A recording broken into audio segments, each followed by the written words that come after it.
Vă salut, dragi prieteni, bine ați venit pe canalul meu, sunteți la Pomicul Analbant. În acest tutorial vreau să răspund la întrebarea ce facem după ce scurtăm acei lăstari foarte puternici crescuți în prima parte a verii.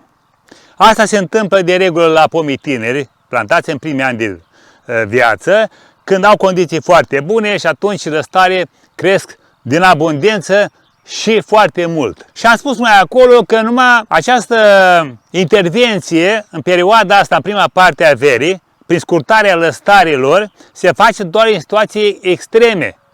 Adică atunci când cresc foarte mult lăstari și apar pericolul de dezbinare de la îmbinare. Și atunci venim noi și facem această intervenție de urgență, să spunem așa. Nu e o regulă. Regula de scurtare a lăstarilor se aplică doar la cais atunci când vrem să formăm anticipați.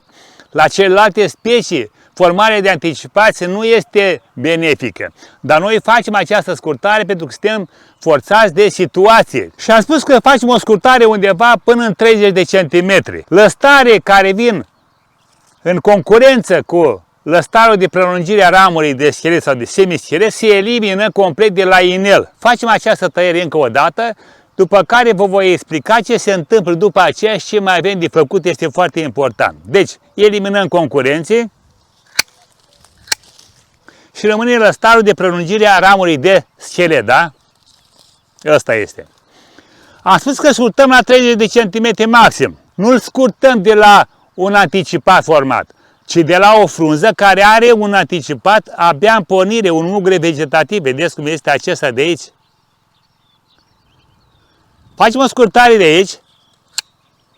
Noi știm așa, toți lăstarii aflați în creștere până în partea a doua a verii, când se opresc, orice intervenție, orice scurtare, indiferent de la ce nivel o facem, că îi scurtăm doar vârful, că facem de la jumătate, că facem mai de la bază, eliminăm vârful apical, adică vârful de înaintare, de creștere al lăstarului, până să se oprească el de bunăvoie la sfârșitul verii. Această intervenție presupune ca mugurii vegetativi, aflați la subțioarea frunzelor, vor porni în creștere, în alungire imediat și vom avea parte de lăstare anticipați. Și am spus mai înainte, acești lăstari anticipați îi dorim doar la cais.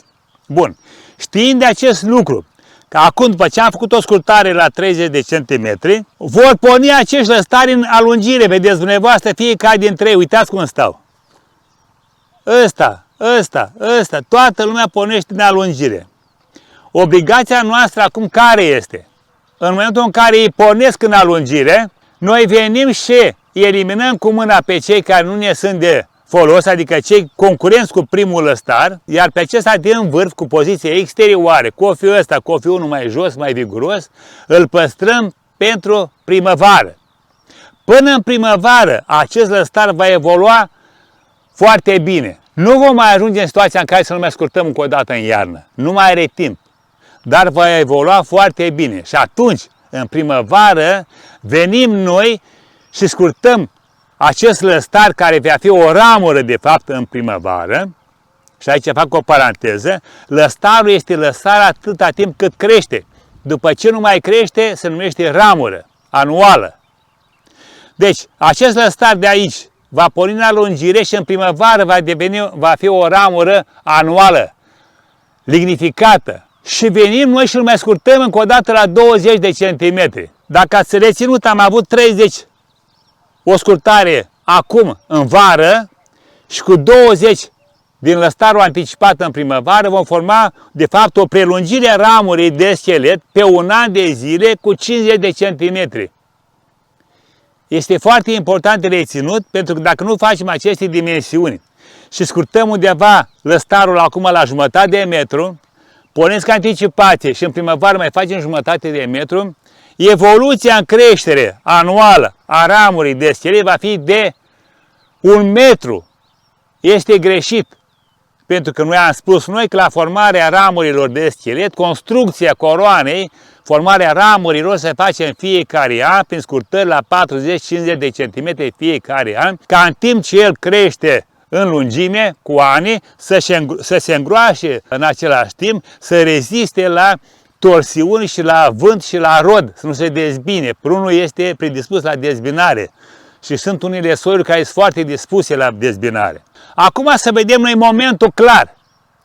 Momentul clar nu este dat pentru o ordonanță de urgență sau stabilit bătut în cuie la pe data de 28 iunie nu știu ce. Nu!